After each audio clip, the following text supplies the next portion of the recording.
సమయంలో నీ మాటలు చెప్తున్నాను ప్రభా, కృప చూపించు, నీ కనికరం చూపించు ప్రభా, నీ తోడు నేను అనుగ్రహించమని కోరుచున్నాను దేవా. నీ మాతో మాట్లాడాలని కోరుచు ప్రభా, నీకోసం నడిపించమని కోరుచు, నీకు ఘనత మహిమా ప్రభావం చూపిస్తూ నజరుడైన యేసు నామములో ప్రార్థించుకుంటున్నాము తండ్రి, ఆమేన్. పులేసు మహారాజ్ కి జై, పులేసు మహారాజ్ కి జై.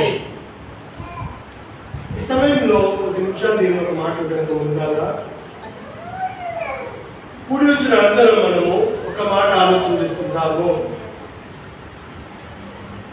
నేను పోయిన వారం ఇంతకుముందు వచ్చినప్పుడు నాకు ఎవరైనా చెప్తారా నేను ఏం బోధించినాను? వ్యాసంలో చెప్తానమ్మా, ఇంతకుముందు నేనేం బోధించినాను? గర్వము, ఇంకా దానిపైన నేను వివరించాను. ఇప్పుడు ఇంతకుముందు నా నోట్స్ అని తిప్పేస్తుంటే ఇది చెప్పడంలో లేదు అని ఆలోచన చేశాను. గర్వం చెప్పినాను మీకు. సరే, ఈరోజు మనం సరికొత్త అంశంతో ముందుకు వెళ్తున్నాం కనుక వచ్చిన ప్రతి ఒక్కరు దేవుని సన్నిధిలో ఎలా ఉండాలని కోరుకోవాలమ్మా. ఏమ్మా, మన ప్రభు సన్నిధిలో ఎలా ఉండాలి? ఈరోజు నేను వచ్చినాను ఏమ్మా, బాగా ఎక్కడ ఉదయం నేను స్నానం చేసుకున్నాను, మంచి నీట్గా పట్టుకెసుకున్నాను, వచ్చినాను. తర్వాత ఈ నీట్గా అయిన వ్యక్తి తప్పు మార్గంలో జీవిస్తే దేవుడు ఒప్పుకుంటాడా? ఆలోచించుకుంటున్నాను. సింపుల్ చెప్పాలంటే అన్యులు ఏం చేసి చెప్పండమ్మా, ప్రతి శనివారం ఏం చేస్తారమ్మా? ఏం చేస్తాడు? అన్యులు వాళ్ళ ఇంటి వాటిలో చూసుకుంటారు.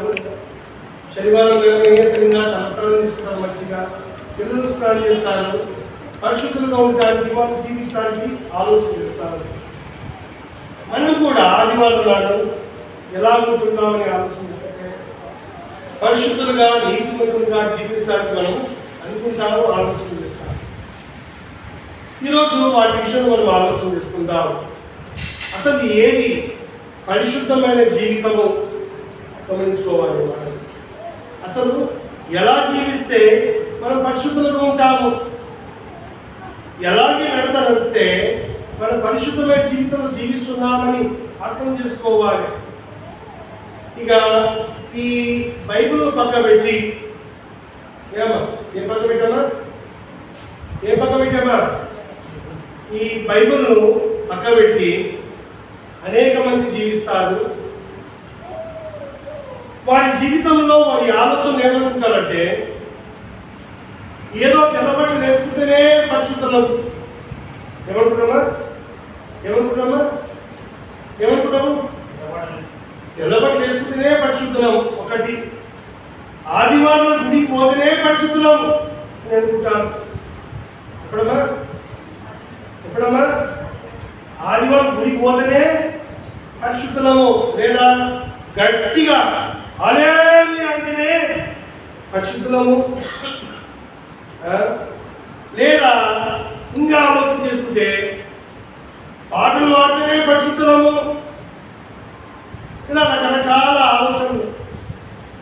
కానీ వాస్తవంగా మనం పాటలు పాడినా పరిశుద్ధం కాలేము, తెల్లబట్టలు ధరిస్తున్నా పరిశుద్ధం కాలేము, హల్లెలూయా అనేది కూడా పరిశుద్ధము కాలేము. బైబిల్ చెప్పే పాటలను నమ్మి దాని ప్రకారం జీవిస్తేనే పరిశుద్ధము. ఎవరి మాటలు? రాకేష్ మాటలు కాదు, దేవానంద మాటలు కాదు. ఎవరి మాటలమ్మా? ఈ బైబిల్లో రాయబడిన మాట విని దీని ప్రకారం జీవిస్తేనే నువ్వు పరిశుద్ధులవు. అయితే ఎలా జీవించాలి, ఒక పరిశుద్ధుడు ఎలా జీవించాలి అని ఆ మాట పైన మనము ఆలోచన చేసుకుంటాం. మనం అందరం మంచి వాళ్ళు తెలుసమ్మా. ఈ లోకంలో మనం ఎలాంటి వాళ్ళమ్మా? అందరము పులేసు మహారాజ్కి జై, పులేసు మహారాజ్కి జై. ఎవరైనా కానీ నేను తప్పు చేస్తాను, నేను పాపం చెప్తారమ్మా? ఏమంటాము? నేను మంచోడిని, ఈ వ్యక్తి కంటే నేనే మంచోడిని, నా భార్య కంటే నేనే మంచోడిని, నా పిల్లల కంటే నేనే మంచోడిని, ఎదుటివాడి కంటే నేనే మంచోని చెప్తున్నాను. కానీ వాస్తవంగా మనము ఎలాంటి జీవితం జీవిస్తున్నాం ఆలోచించుకోలేకపోతున్నాం. చూడండి బైబిల్లో ఒక మాట చూసి మనము ప్రారంభిస్తున్నాం. దావీదు రాసిన కీర్తన 24వ కీర్తన, దావీదు రాసిన 24వ కీర్తన, దావీదు రాసిన 24వ కీర్తన. ఒకసారి 4-5 వచనాలు భక్తుడు ఏమంటారు చూద్దాం. అక్కడ వ్యర్థమైన దాని యందు ఏమా ఏదైనా వ్యర్థమైన దాని యందు మనసు పెట్టకయు కపటముగా ప్రమాణం చేయుటకు నిర్దోషమైన చేతులను శుద్ధమైన హృదయం కలిగి ఉండువాడే వాడు యెహోవా వలన ఆశీర్వాదము నొందును. ఎలాంటి వాడమ్మా? జీవించడం ఎలా జీవించాలమ్మా? ప్రకారంగా వ్యర్థమైన దానిపైన ఆలోచన చేయక ఎలాంటి మాట? నిర్దోషమైన చేతులు. ఏమన్నా ఈ నిర్దోషమైన చేతులు అనే మాట ఎప్పుడు గుర్తొస్తామా? చెప్పండమ్మా, ఎప్పుడు వస్తామా? గుర్తామా? తెలుసా? నిర్దోషమైన చేతులు ఎప్పుడు గుర్తొస్తామా? బైబిల్లో ఎక్కడ చేస్తుంది ఆ మాట? నిర్దోషమైన చేతులు ఎక్కడ చేస్తుంది తెలుసా మీకమ్మా? ఎక్కడ? యేసు ప్రభువును పట్టుకోబోయినప్పుడు పిలాతు ఏం చేస్తాడమ్మా? పిలాతు ఏం చేస్తాడు? తన చేతులు కట్టుకుంటాడు. ఏమని చెప్పుకుంటాడు? ఈ పాపము నాది కాదు అని ఆలోచనతో తమ చేతులు కట్టుకుంటాడు. నిర్దోషమైన చేతులు. ఒక కుటుంబంకి బాధకరంగా నువ్వు చేస్తే దానికి సంబంధించిన పాపం నీ పైన, నీకి వారి పైన ఉంటుంది. అయితే నేను చేయాలనుకున్నామా? నిర్దోషమైన చేతులు, దోషము లేని చేతులు. ఎలాంటి చేతులమ్మా? దోషము లేని చేతులు. ఒకవేళ మన చేతులు బాగున్నాయి, ఈరోజు నా చేతులు తెల్లగా ఉన్నాయమ్మా, తెల్లగుంటాయిపోయానమ్మా, తెల్లగుంటాయిపోయినా చేతులు తెల్ల తీసుకోవాలంటే ఏమైనా చూసుకోవచ్చు చేతులకు. కానీ వాస్తవంగా నిర్దోషమైన చేతులు తీసుకోవాలంటే చాలా కష్టమైన జీవితము. ఒక పరిశుద్ధునికి ఎలా ఉండాలంటే తమ చేతుల్లో దోషం ఉండకూడదు. ఏమనుకుంటామా? పరిశుద్ధుని చేతుల్లో ఏమనుకుంటామా? అక్కడ ఒకసారి పరిశుద్ధుని చేతుల్లో పలకండి. పరిశుద్ధుని చేతుల్లో దోషం ఉండకూడదు. పరిశుద్ధుని చేతుల్లో దోషము ఉండకూడదు. నీ చేతుల్లో దోషం ఉందంటే అర్థం ఏముందంటే నువ్వు పరిశుద్ధుడవు. బైబిల్లో 12 మంది శిష్యులు ఉన్నారు. దోషం ఉందా అంటే వాడి చేతులు దోషం లేదు, వాడి చేతులు పరిశుద్ధులు. వాడు పరిశుద్ధులు కనుకనే దేవుడు వాడి మాట విన్నాడు. నీవు కూడా అనేక సార్లు అనుకుంటావు, ప్రభువా నా మాట ఆలకించము, ప్రభువా నన్ను చూడని అనుకుంటాం మనము. కానీ దేవుడు చూసేవి ఎప్పుడు చూస్తా అంటే మన చేతులు పరిశుభ్రంగా ఉంటేనే దేవుడు చూస్తాడు. బోలేసు మహారాజ్కి, బోలేసు మహారాజ్కి. మాట్లాడుకోమా మీకమ్మా? రెండవ మాట చూస్తాం. అదే దావీదు రాసిన కీర్తన 51వ కీర్తన, 51వ కీర్తన 10వ వచనం చూద్దాం సరేమా? అక్కడ భక్తుడు ఏమంటున్నాడు? 51:10. దేవా నాయందు శుద్ధ హృదయము కలగజేయము, నా అంతరంగములలో స్థిరమైన మనసును నూతనంగా. ఏమంటుంది చక్కగా? ఏమంటున్నాడు పరమశంలో? ఏమంటున్నాడమ్మా మరోసారి? దేవా నాయందు ఏ హృదయం? శుద్ధ హృదయము. మనుషుల్లో శుద్ధ హృదయం లేకుండా ఏవేవో చేస్తే అది దేవునికి హేయము. దేవునికి ఏంటమ్మా? హేయము. హృదయం శుద్ధి లేకుండా ఏమి చేసే లాభం లేదు. ఏం చెప్పానమ్మా?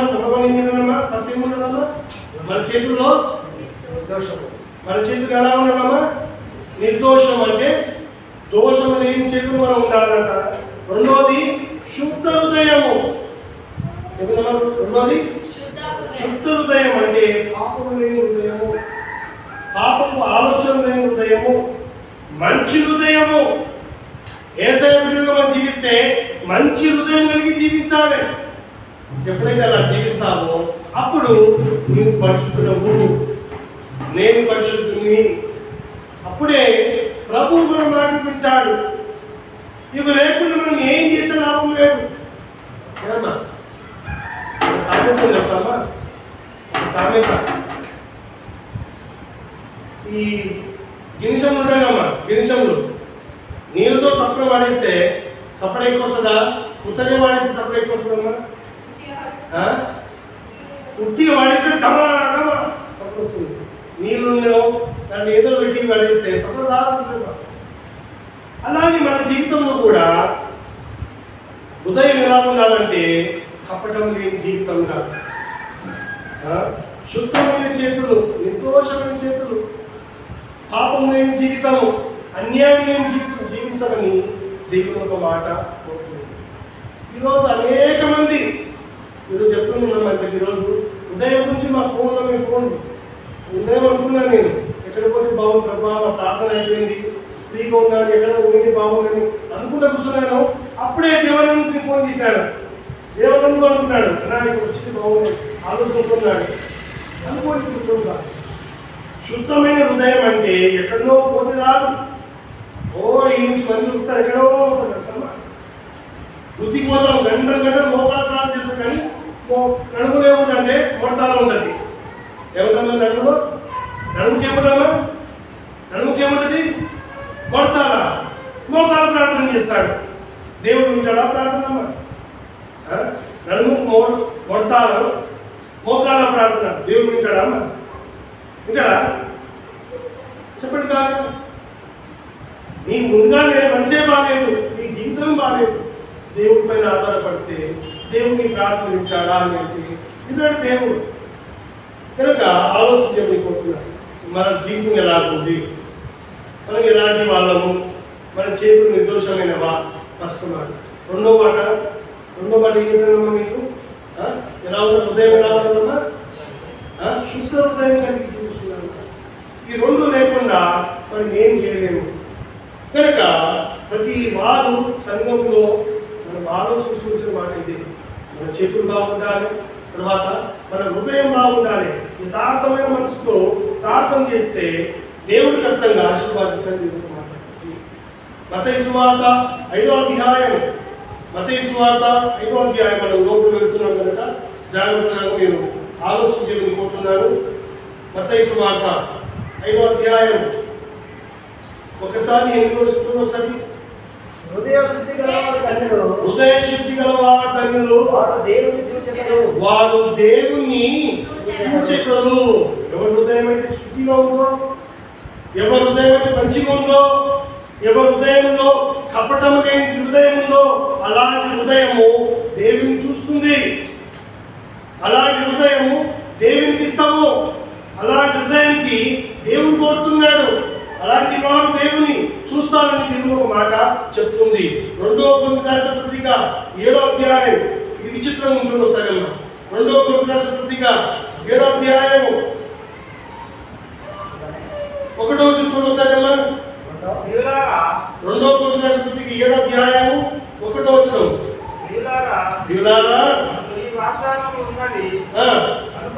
కనుక దేవుని భయంతో సంపూర్ణము చేసుకుంటూ శరీరమునకు ఆత్మకు కలిగిన సమస్త కల్మషము నుండి మనలను పవిత్రులుగాను చేసుకుందాము. అంటే పవిత్రులు చేసుకోవాలంటే పౌరు గారికి అర్థమాట ఏంటంటే నీ హృదయంలో నీ శరీరంను పవిత్రులు చేసుకోవాలంటే ఏదో స్నానం చేసి రాదు, ఏదో వేషం వేసుకుంటే రాదు. ఏమమ్మా, స్నానం వేసుకుంటే రాదు, వేషం వేసుకుంటే రాదు. ఏం చేసుకున్నాడమ్మా? శుద్ధ హృదయం కలిగి ఉండాలి. తర్వాత తర్వాత నిర్దోషమైన చేతులు. ఈ రెండు ప్రాముఖ్యము. నేటి సంఘంలో శుద్ధమైన చేతులు ఉంటున్నాయా? ఆలోచన చేయమని కోరుతున్నాను. దేవుడు అడుగుతున్న మాట అయితే, నీ చేతులు బాగున్నాయా? నీ హృదయం బాగుందా? దేవుడు అడుగుతున్నాడు. అలా లేనప్పుడు ఆ సంఘం పరిశుద్ధమైన సంఘము కానే కాదు, ఆ కుటుంబము పరిశుద్ధమైంది కానే కాదు. కనుక ఆలోచన చేయమని కోరుతున్నాను. ఇంకా పౌలు గారు ఏమంటారు? ఫిలిప్పీ సంఘం ఏమంటారు చూడండి. ఫిలిప్పీ పత్రిక 2వ అధ్యాయము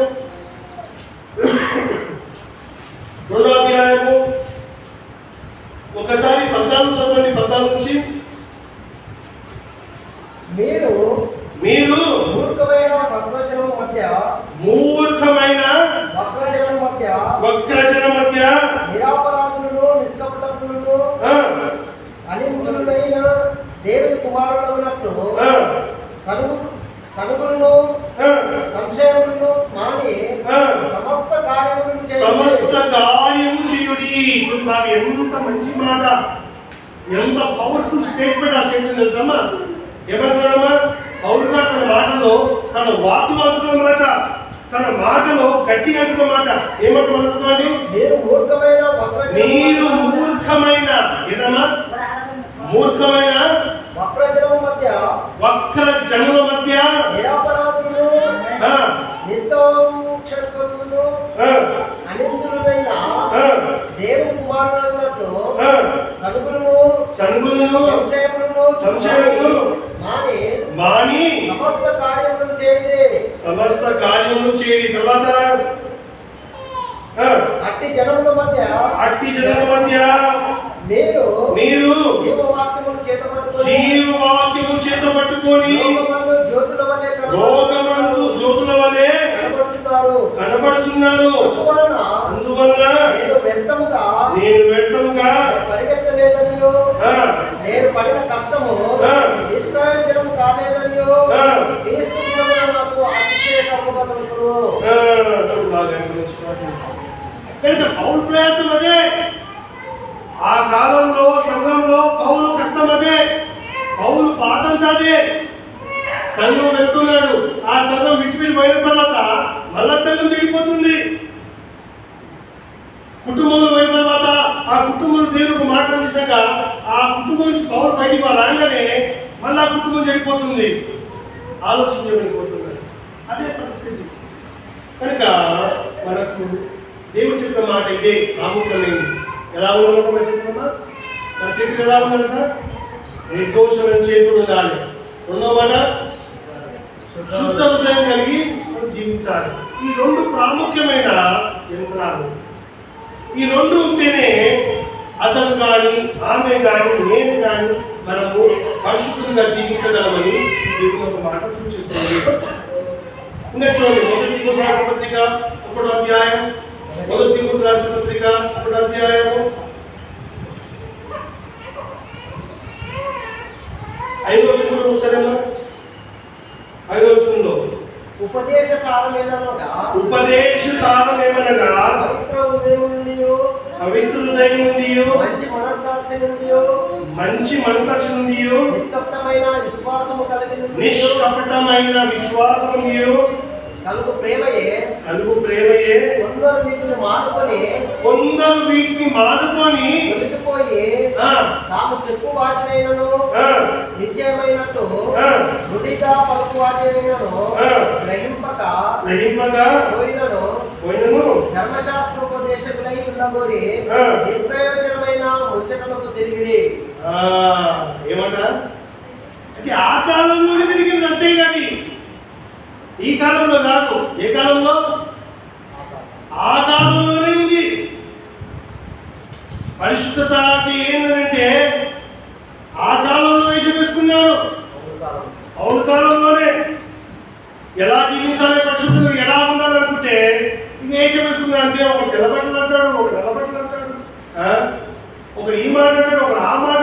ఇది కాదు పరిశుద్ధత. బైబిల్ సూటికి చెప్తుంది ఈ విషయంలో. నేను అనేక సంఘాలు పోతాను అనుకుంటున్నాను.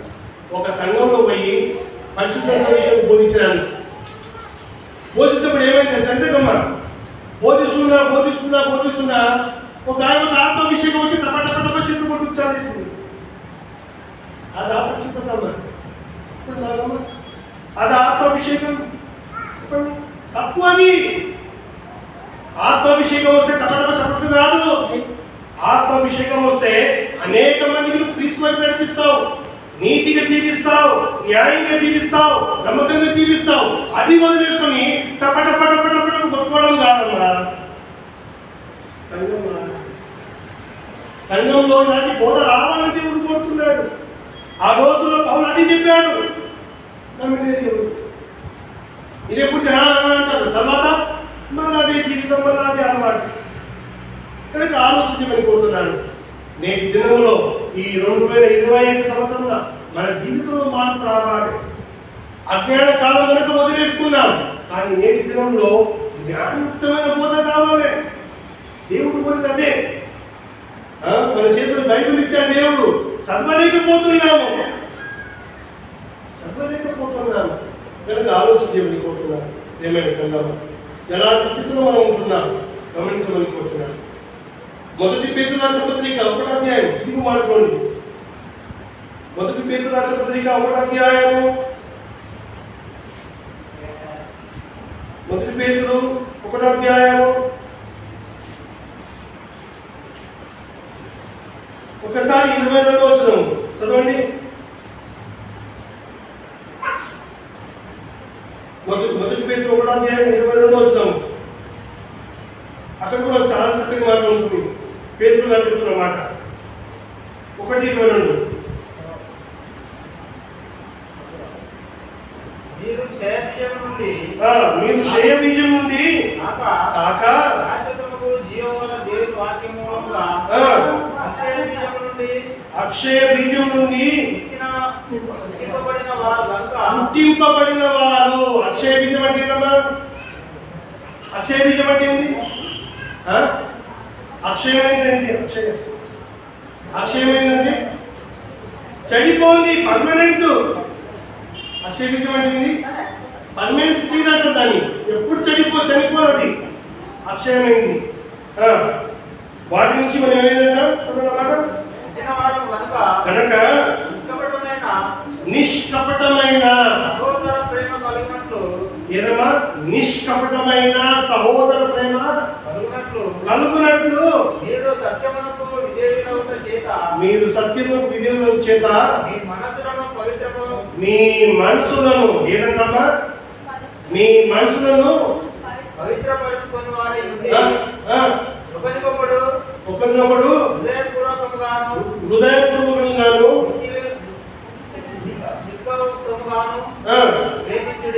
ప్రేమించుడి. కనుక మనం ఆలోచన చేసుకుంటా, సంఘంలో ప్రేమ తగ్గిపోయింది, సమాజంలో ప్రేమ తగ్గిపోయింది. పరిశుద్ధత లేని జీవితం జీవిస్తున్న సంఘము. చూడడానికి పెద్ద సంఘాలు తెలుసమ్మా, చూడడానికి ఏంటమ్మా పెద్ద సంఘము, కానీ లోపల ఏం లేదమ్మా, లోపల ఏం లేదు, పరిశుద్ధత లేదు, లోపల ఏం లేదు, ప్రేమ లేదు, లోపల ఏం లేదు, మర్యాద లేదు. ఆయన ఎవరు? ఆయన ఎవరు? ఈ గ్రామంలో ఎవరు? ఈ ఊరికి మనమే పరిశుద్ధం, కానీ లోపల మాత్రం ఇవన్నీ దేవుడు. నీతి మంత్రులు మనమే, నీతి చెప్పే మనమే, అని లోపల మాత్రం లేదు. కనుక ఆలోచన వెళ్ళిపోతున్నాను. పరిశుద్ధమైన జీవితము గొప్పది, చాలా గొప్పది. ఈ పరిశుద్ధత కోసము అనేక మంది రాళ్ళతో చంపబడ్డారు తెలుసా?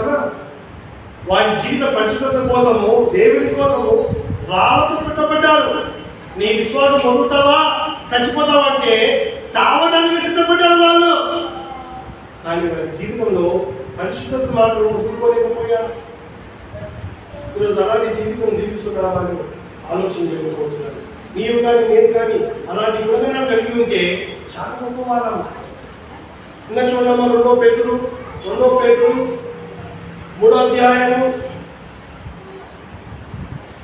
14 వచ్చిన సరి చాలా చక్కటి మాట.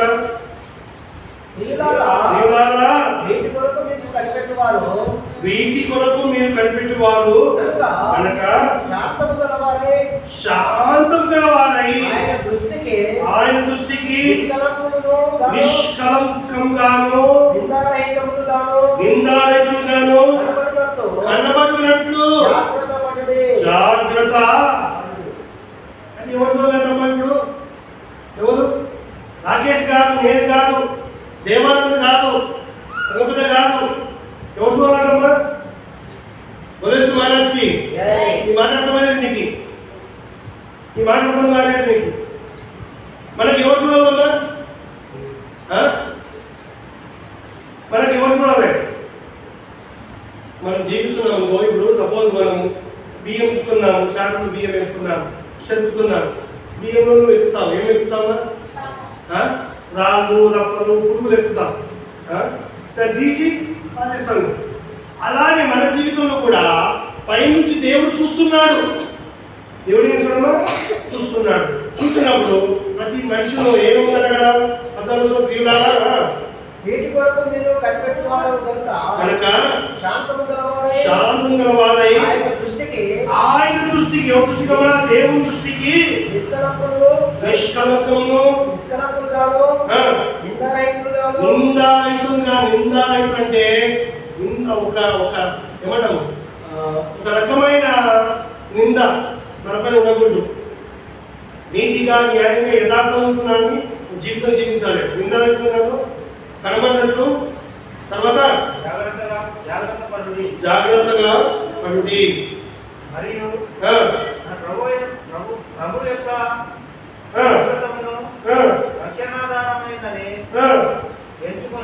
ఎంచుకోండి. అలాగూ మన ప్రియ సహోదరుడైన సౌలు కూడా అనుగ్రహింపబడిన జ్ఞానము చొప్పున మీకు రాసినారు.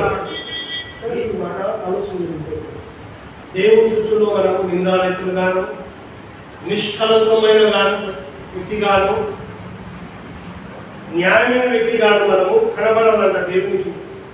అప్పుడే దేవుడు మనకు అవమానం ఇస్తాడు. భూలోకంలో ఎంతకాలం బతికినానైనా అంటే అంటాడు, నేను 100 ఏళ్ళు బతికినాని అనుకుంటాను.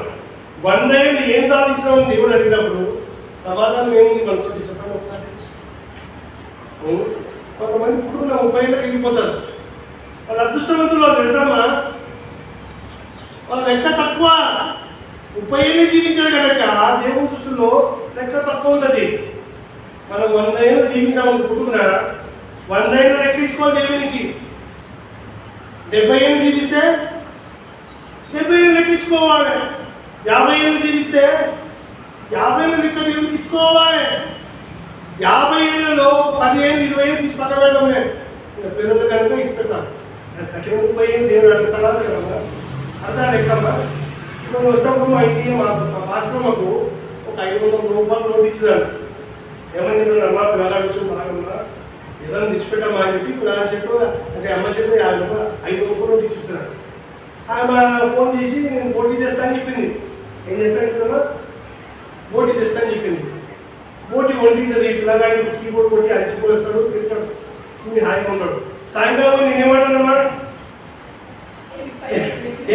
నేను ఏమంటా సాయంకాలం పోయి, అమ్మా పాస్టర్మా మంచిగా ఉండిందమ్మా, సూపర్ చేశాను, గబగబకి హాయిగా పడుకుంటున్నామ్మా. ఏమంటానమ్మా? ఏమంటాడు? అమ్మా పాస్టర్మా గారు నీకు ఎంత ఇచ్చానమ్మా? పోయేటప్పుడు 500 ఇస్తానమ్మా. ఏమో మిగిలిందా అర్థమనుకోమ్మా. దేవుడు కూడా అంతే. జీవించిన కాలం 70 ఏళ్ళైనా 50 ఏళ్ళైనా 60 ఏళ్ళైనా 10 దినాలైనా 10 సంవత్సరాలైనా ప్రతి దానికి దేవుడు లెక్క కాదు.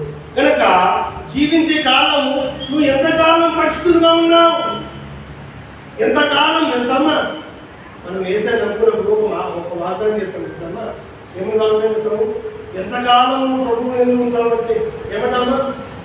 ఏమంటాం మనం? ఎంతకాలం ఎందుకు మనము? జీవితకాలము జీవించలేకపోతున్నాము. ఎందుకంటే భిన్నమైన బోధ సంఘంలో వచ్చింది ఆల్రెడీ. ఏ బోధమ్మా? ఏ బోధ? భిన్నమైన బోధ అంటే ఏంటమ్మా? ఈ బోధ కాక వేరే బోధ దుంకింది. సంఘం ఏం చేసిన సైట్ లైఫ్ పట్టించింది అనమాట. అటు ఇటు వెళ్ళిపోయింది బోధలో. కనుక ఆలోచన ఏది పరిశుద్ధమైన జీవితం అంటే రెండే మాట చెప్పినానమ్మా, సింపుల్గా ఉండదని. మీకు తిప్పి చెప్పలేను అందుకు డైరెక్ట్గా. ఏముందమ్మా? ఏది పరిశుద్ధమైన జీవితం అంటే ఏదమ్మా? నిర్దోషమైన చేతులు.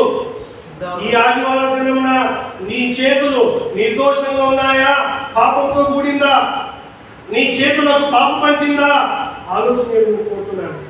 రెండోది ఏం చెప్పానమ్మా? నిష్కపటమైన మనసు. నీ మనసు కపటం లేని మనసు ఉందా? ఆలోచన. యథార్థమైన మనసు ఉందా? గమనించలేదు. చివరికి ఒక మాట చూసుకుందాం. మొదటి యోహాను రాసిన పత్రిక 3వ అధ్యాయము 3వ వచనం సరేనా? ఆయన యందు ఈ నిరీక్షణ పెట్టుకొని వారిలో ఆయన పవిత్రులైనట్లుగా తను ఆయనకు ఈ నిరీక్షణ పుట్టుకున్న ప్రతి వాడును ఆయన పవిత్రుడై ఉన్నట్లుగా నన్ను పవిత్రుడిగా చేసుకొనుచు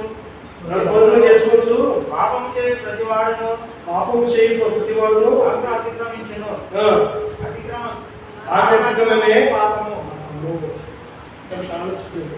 ఈ 3వ వచనం చాలా చక్కగా మాట్లాడుతుంది. 3వ వచనమే ప్రతి వాడు నేను పాపం లేని వాడు అనుకుంటాను. కానీ మనం నిజమైన ఎవరు? మనం నిజమైన దేవుడు ఆకాశం చూస్తున్నాడు. ఏ వ్యక్తి నీతిగా ఉన్నాడు, ఏ వ్యక్తి న్యాయంగా ఉన్నాడు, ఏ వ్యక్తి నమ్మకంగా ఉన్నాడు, ఏ వ్యక్తి గొప్ప మనసు కలిగి ఉన్నాడు.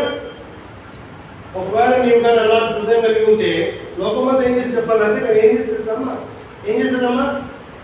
రాల్చుకొని నీ పని వేస్తా.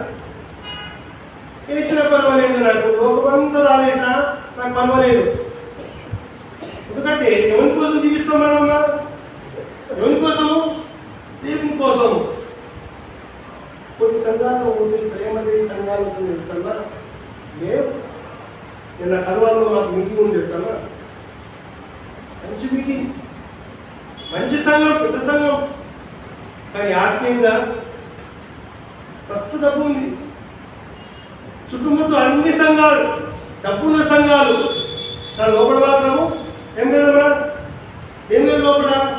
నీతి లేదు, న్యాయం లేదు, నమ్మకం లేదు, ఇంకా ఏం లేదు. అసలు దేవుని కోసం నేను జీతమాని అంటే ఏం చేస్తుంది తెలుసమ్మా? నేను 200 రూపాయలు వేస్తాను అనుకున్నాడు. ఒకడేమో నేను లక్షల పైసలు అంటాడు. లక్షలు కాదు ఇక్కడ. ఏదమ్మా? దేవుని కోసం నువ్వు ఏం చేస్తున్నావు అది ప్రాముఖ్యం. దేవుని కోసం నువ్వు ఏం చేస్తున్నావు అది ప్రాముఖ్యం. నేను అనుకున్నాను నా మనసులో, భగవాను నీకు జీవించలేకపోతున్నాను, నేను నమ్మకంగా జీవించలేకపోతున్నాను, నిర్దోషమైన స్థితిలో నాకు కావాలనుకుంటున్నాను. నిర్దోషమైన కఠినమైన హృదయం నాది, నీలాంటి హృదయం నాకు లేదు అని బాధపడుతూ జీవిస్తున్నాను. ప్రభా నేను నీ కోసం ఏం చేయాలనుకున్నాను నా మనసులో అనుకున్నాను. నా పిల్లోడు 15-16 ఏళ్ళకే క్లియర్గా వారి ప్రభు వైపు నడిపించాను. బాధ సవాల్ చేసిన అంటే ఆ బిడ్డ నువ్వు చేయవచ్చుది ఏ పని కాదు, అయినా నువ్వు ఏ ఉద్యోగం తీసే అవసరం లేదు. నువ్వు ఎక్కడ పోవాలమ్మా? బైబిల్ ట్రైనింగ్ పోవాల్సింది నువ్వు అంతే. నువ్వు నాకు లక్ష్యం చేర్చకపోతే పర్వాలేదు, ఉన్న కాడికి చాలా సంతోషంగా దేవుని సేవ చేయనప్పుడు. నేను ఊరుగా దేవుని సేవ అంటే నాకు అన్నోడే, నా పిల్లోడు, నా కొడుకు ఈ మాట అన్నోడే. చివరికి ఏమైంది రాసుకొచ్చాండి? దేవుడి సేవని గొప్పగా తెలుసుకున్నాడు. ఈరోజు సేవ కూర్చోండి అన్నమాట. ఓటీలు ఆడే వయసులో బయట పట్టించాను. ఎవరి కోసమ్మా? ఎవరి కోసం? దేవుని కోసం. త్యాగం అంటే అది. ఒకటి కాదు, నాకు 5 మంది పిల్లలున్నా దేవునికి ఇచ్చేవాడిని. అలాంటి ప్రేమ అలాంటి ఉన్నాను కనుక ప్రభు సన్నిధిలో ఈరోజు నీవు అనుకోవచ్చిన మాట నెంబర్ 1 ఏమనుకోవాలమ్మా? నీ చేతులు ఎలా ఉంటున్నాయి? నీ చేతులు ఎలా ఉంటున్నాయి? ఎవరి పాపం నీ చేతుల్లో కంటింది? ఆలోచించమనుకుంటున్నాను. ఏ రంగు నోటు నిన్ను మాయ తీసింది? ఆలోచించమనుకుంటున్నాను. ఏమా? ఏ రంగు నోటు నీకు మాయ తీసింది? ఆలోచించమనుకుంటున్నాను. దాని రెండవ మాట ఏమన్నాను? శుద్ధమైన హృదయము. నీ హృదయం శుద్ధమైందా గమనించమనుకుంటున్నాను. నీ మనసు ఎలా ఉంటుంది? కపటంగా ఉంటుందా? క్రోధంగా ఉంటుందా? కోపంతో ఉంటున్నావా? ఆలోచించమనుకుంటున్నాను. కనుక దేవుని దృష్టిలో ఈ 2 ప్రాముఖ్యమైనది. ఈ రెండింటిలో ఎప్పుడైతే నువ్వు అవగొట్టుకుంటావో అప్పుడు గొప్ప కార్యం దేవుడు చేస్తాడు. అది నిజమైన పరిశుద్ధత, అది దేవునికి ఇష్టమైన జీవితము. కనుక అలాంటి హృదయం కోసం జీవించాలనుకుంటున్నాను. ప్రార్థన చేసుకుంటాం. కళ్ళు మూసుకొని పోతున్నాను. 2 నిమిషాలు మీరు ఆలోచించుకొని పోతున్నారు. 2 నిమిషాలు మీ హృదయాల్లో ఆలోచించుకొని పోతున్నాను. కళ్ళు మూసుకొని పోతున్నాను. 2 నిమిషాలు ఈ ఆదివారం దినమున నేను పరిశుద్ధున్నా అని ఒక ప్రశ్న నీలో వేసుకుని కోరుతున్నాను. ఆదివారం దినమున నేను వచ్చి దేవుని సన్నిధిలో అయ్యో అబ్బో అని మొదలుపెట్టుకోవడం కాదు ప్రాముఖ్యత. 2 గంటలు మొదలుపెట్టుకోవడం కాదు ప్రాముఖ్యత. నేటి దినంలో అనేక మంది ఏడ్చు ప్రార్థన చేస్తారు, కానీ నిజమైన పరిశుద్ధత అది కానే కాదు. నిజమైన జీవితం అది కానే కాదు. 2 దేవుడు చెప్పిన మాట. 1 నిర్దోషమైన చేతులు. నిర్దోషమైన చేతులు. నీ చేతులను ఒకసారి ఆలోచన చేసుకో. ఈ చేతులతో ఎన్ని పాపాలను చేశావు వాటి విషయంలో ఆలోచన చేసుకొని, బాబా ఈ తప్పు నేను చేశాను, ఈ చేతులతోనే కదా నేను మోసం చేశాను, ఈ చేతులతోనే కదా నేను అన్యాయం చేశాను, ఈ చేతులతోనే కదా నేను ఇలాంటి పని చేశాను, ఇలాంటి దానికి నేను పాటుపడ్డాను అని ఆలోచించుకుంటున్నాను. 2 కపటమైన మనసు విషయంలో. కపటమైన మనసు, కపటమైన ఆలోచనలు అవి లేకుండా మనం ముందు అడిగేయాలనుకుంటున్నాను. ప్రభు సన్నిధిలో కపటమైన ఆలోచనతో నువ్వు ముందుకు వెళ్తే దేవుడు నీ మాట వినడు. అది కాదు దేవుడు కోరేది. మంచి హృదయం దేవుడు కోరుతున్నాడు. మంచి మనసును దేవుడు కోరుతున్నాడు. యథార్థమైన మనసు దేవుడు కోరుకుంటున్నాడు. నీకు అన్యాయం చేసిన పర్వాలేదు, కానీ దేవుడు నీతో కోరేది మాట యథార్థమైన కపటమైన మనసు తీసివేసి యథార్థమైన మనసు కోసం పరిగెత్తమని కోరుతున్నాడు. దేవుడు ఆకాశం నుండి నేను తెలుస్తున్నాడు, నా కుమారుడు నా కుమార్తె నా మాట వినమని కోరుతున్నాడు. ఆ మాటకు లోబడి ప్రభువా విన్నాడు. ప్రభువా నీ శరీరంలాగా నేను జీవించాలనుకున్నాను, నీ మాట ప్రకారం నేను జీవించాలనుకున్నాను, యథార్థమైన మనసులా జీవించాలనుకున్నాను, యథార్థమైన గుణంతో నేను జీవించాలనుకున్నాను. నాకు నేర్పించావా అని కోరుతున్నాను. ఖచ్చితంగా దేవుడు 2 నిమిషాలు సమయం ఇస్తాను. మీరు ప్రార్థన చేసుకుని కోరుతున్నాను.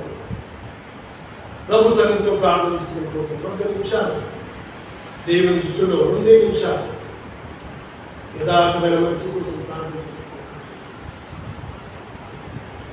దోషం లేని చేతుల కోసం ప్రార్థన చేయమని కోరుతున్నాను. ఒకవేళ దోషాలు ఉంటే వీటి విషయంలో ప్రార్థిస్తున్నాను కోరుతున్నాను. దేవుని కార్యం చేసి ఈ ఆదివారం శ్రేష్టమైన ఆదివారం నీకు కావాలంటే ప్రభువా నేను నీతిగా పరిశుద్ధంగా జీవించడానికి కృప చూపించమని కోరుతున్నాను. లోకమంతా నటిస్తుంది బయటే, ఆ నటనలో నేను పాలుగా ఉండకూడదు. లోకమంతా నటిస్తుంది ఈరోజు సంఘం అంతా, ఆ సంఘంలో నేను అలాంటి వారు ఉండకూడదు. నేను గొప్పవాడిని, నేను శ్రేష్టమైన వ్యక్తిని, నేను నీ కోసం పిలుపడ్డవాడిని, యథార్థంగా నీ సన్నిధిలో మొదలుపెడుతున్నాను. నటన కాదు దేవునికి కావాల్సింది, క్రియ కావాలి దేవుడు కోరుకున్నాడు. ఈరోజు నువ్వు ఆ క్రియ పట్టుకుని నడిస్తే సమాజం నిన్ను దూషించవచ్చు, సమాజం నిన్ను అవమానపరచవచ్చు, కానీ నిలబడమని కోరుకున్నాడు దేవుని కోసం.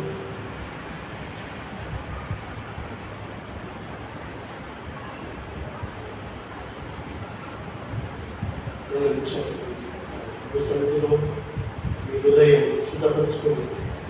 దేవా నాతో మాట్లాడి చెప్పించు. ఈ మాయాలోకం నుంచి ప్రభా నాకు జ్ఞానోదయం కలిగించమని కోరుతాను.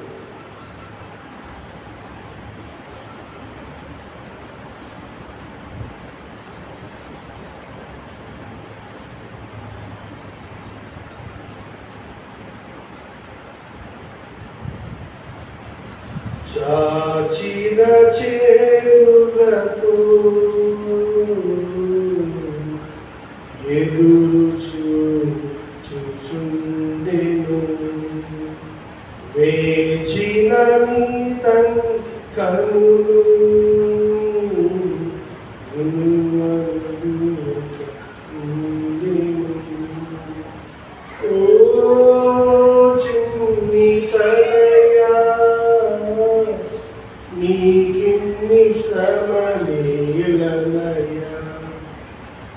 నీ తండ్రి ప్రేమను కనవా, నీ ఇంటికే తిరిగి రావా. చాచిన చేతులతో